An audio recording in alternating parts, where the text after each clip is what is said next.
Amigos, son las 7:03 de la mañana. Les recuerdo que una cosa es hacer radio, otra televisión y algo muy distinto, radio y televisión al mismo tiempo, desde el estudio ininterrumpidamente, incluyendo todo este lapso de casi 7 meses desde el pasado 16 de marzo. Siempre me complace dar la bienvenida a Pedro Pablo Fernández, abogado con maestría en políticas públicas, director general del Centro de Políticas Públicas, dirigente nacional del partido COPEI. Pedro Pablo, buenos días. Buenos días, Eduardo. Bueno, comienzo por agradecerte mucho esta oportunidad de conversar con la gente que nos está escuchando en este momento. Aclaro que yo, pues por ahora no soy dirigente de COPEI porque el partido, después de la decisión de judicializarlo, que tomó el TCJ, nombró una directiva una directiva que para el gobierno es cómoda. Y bueno, en estos momentos yo estoy fuera de COPEI por decisión del Tribunal Supremo de Justicia, que puso al frente de la dirección del partido una gente que no tiene nada que ver con los principios y los valores que tiene COPEI. Pero entonces ustedes no desconocieron esa decisión y mantuvieron la directiva que estaba antes de COPEI. Sencillamente se consideran excluidos.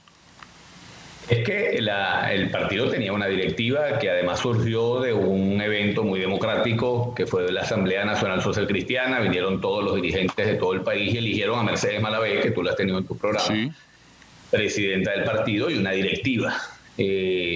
Por esa directiva tomó la decisión de no participar en la mesita de diálogo que montó el gobierno, y el gobierno entonces, en represalia, tomó la decisión de intervenir ese partido y nombrar una directiva que le fuera más cómoda, así como hicieron con Primera Justicia, con Voluntad Popular y con otros partidos, como hicieron con los Tupamaru, como han hecho con todo. El gobierno ha hecho todo un esfuerzo por volver este proceso electoral un chiquero y además por crear un ecosistema propio. Y entonces judicializando los partidos, poniendo al frente de los partidos a gente que al final va a responder a los intereses del gobierno, pues buscan crear un propio ecosistema electoral donde ellos resuelven quiénes postulan, ¿no? Sí.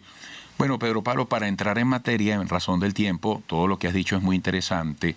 Tú eres un hombre pro participación, pro lucha democrática, y viene este compromiso del 6 de diciembre, que tiene un aspecto técnico, un aspecto evidentemente político, y yo diría que dentro de lo político también lo emocional. Uno siente que en este momento hay mucho desánimo para votar, así lo revelan algunas consultas, algunos estudios, y tú estás haciendo un llamado incluso a construir una tarjeta única y a motivar a ese 80% que quiere cambio en el país. ¿Cómo estás viendo tú la corta perspectiva hacia el 6 de diciembre?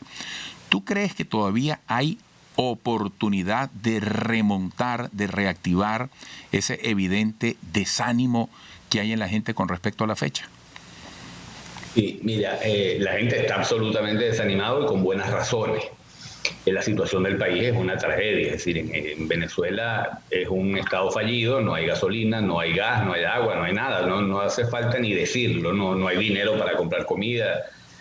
Incluso además el país está teniendo un problema serio para suministrarle comida a la población, porque desde los centros de producción de alimentos no hay gasolina para sacar los productos a los mercados, no hay sistemas de refrigeración para la carne, para la leche, para los productos que necesitan estar refrigerados. Lo que está viviendo Venezuela es un estado fallido, y esta elección de alguna manera refleja lo que está pasando en el país. Es decir, es difícil ir para una elección con todas estas circunstancias y además con una pandemia que nos agarra a los venezolanos sin un sistema de salud que sea capaz de proteger a la gente. Es natural que haya un desánimo muy grande con las elecciones. Y además tenemos un gobierno que hace, por ejemplo, lo que hizo con los partidos, pues agarra y pone en las directivas de los partidos gente que les afín. Bueno, ¿qué confianza puede tener el elector en votar por unos candidatos que fueron postulados por unas directivas que puso el TCJ? Por eso fue que nosotros hicimos todo lo posible por crear una tarjeta que fuera una alternativa para esa gente que quiere votar contra el gobierno, que pudieran tener una tarjeta que no estuviera contaminada con ese ecosistema del gobierno, que estuviera fuera de ese ecosistema. En algún momento pensamos que Capriles además podía sumar la tarjeta de Fuerza del Cambio, que es una tarjeta vinculada con él, y podíamos construir una plataforma fuera del ecosistema del gobierno para que la gente pudiera votar contra el gobierno. Yo quiero hacer un señalamiento que para mí es el más importante en relación con las elecciones. ¿Para qué sirven unas elecciones con un gobierno como este?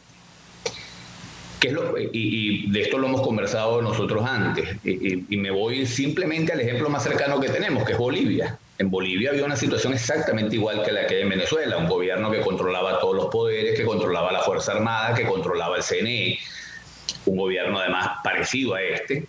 Evo Morales convocó un proceso electoral, Evo Morales no se podía reelegir porque la Constitución se lo prohibía. Para poderse reelegir, él convocó un plebiscito para que la gente votara a favor de que él se pudiera reelegir, violando la Constitución. Ese plebiscito se convocó y lo perdió. Y aún así él se presentó como candidato, o sea, violando completamente la Constitución y la voluntad popular. La oposición en Bolivia no dijo, yo en esas circunstancias no participo porque esta elección es ilegal. La oposición participó, motivó, articuló a la población, las llevó a votar y ganó la elección. Ese triunfo electoral de Evo Morales, que fue lo que provocó en la coalición dominante que se quebrara. Llegaron militares, miembros de la policía, etcétera, distintas instituciones que estaban con Evo Morales antes del proceso electoral, y visto la organización de la oposición y la participación de la oposición, terminaron quebrándose. ¿Qué pasa? Para eso sirven unas elecciones en una dictadura, para eso sirvió el plebiscito que convocó Pinochet, donde había parte de la oposición que no quería participar porque no querían avalar lo que supuestamente era un fraude. Hubo una parte importante que sí participó, ganó, y los propios generales amigos de Pinochet terminaron diciéndole al dictador, mira, vamos a entregar porque ya está.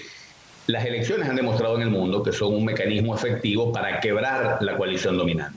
Y una dictadura se mantiene en el poder porque la coalición de fuerzas que le da soporte es más fuerte que la coalición de fuerzas que lo quiere tumbar o que lo quiere sacar del poder. Esa coalición de fuerzas que le da soporte se quiebra muy fácil en procesos electorales donde la oposición gana. Y ahorita, y termino con esto porque estoy larguísimo, hay un momento propicio para eso, porque la crisis económica, la crisis de salud, la crisis energética, la crisis de la electricidad genera condiciones para que en las fuerzas que apoyan al gobierno haya mucha inquietud, mucha preocupación, y un evento electoral sirve para que toda esa masa de gente, más del 80% del país está en contra de este gobierno, nunca antes el gobierno había estado tan mal. Esta es una oportunidad para nosotros para inundar los centros de votación en actitud de rebeldía cívica, y eso nos parece que puede producir un quiebre. Lo que nunca va a producir un quiebre es la abstención. En Bolivia, si la gente hubiera dicho no participamos en ese proceso electoral, Evo Morales hubiera ganado esa elección con los votos que sacó, contra cero, y estaría gobernando todavía Bolivia. Es necesario que nosotros, y el país además necesita imperiosamente salir de este gobierno. Este gobierno es una tragedia. La prolongación de este gobierno es la perpetuación, no solamente la perpetuación, sino el agravamiento de la tragedia que estamos viviendo.